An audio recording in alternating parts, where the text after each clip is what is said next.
Panginoon, maraming salamat sa mga bagong dadating na pagpapala sa araw na ito. Mga pagkakataon na nawala sa akin dati. Alam kong ibibigay mo na naman sa akin ang mga nawalang chances na dapat kinuha ko at dapat ginamit ko.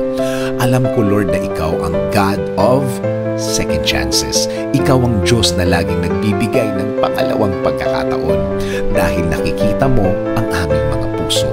Alam namin na alam mong nagsasabi kami ng totoo. Alam namin na kaya mong i-check ang aming mga puso na kung ano ang laman nito. Panginoon, maraming salamat sa lahat ng ginagawa mo para sa akin. Maraming salamat sa lahat ng biyaya na bigay mo sa akin. Maraming salamat dahil alam kong tutulungan mo na naman ako. Alam kong hindi ako mabibigo sa aking mga prayers today, Lord. Alam kong aayusin mo na ang aking buhay ngayon.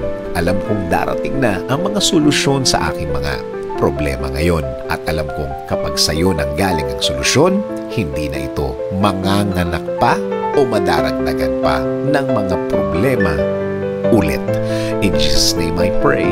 Amen.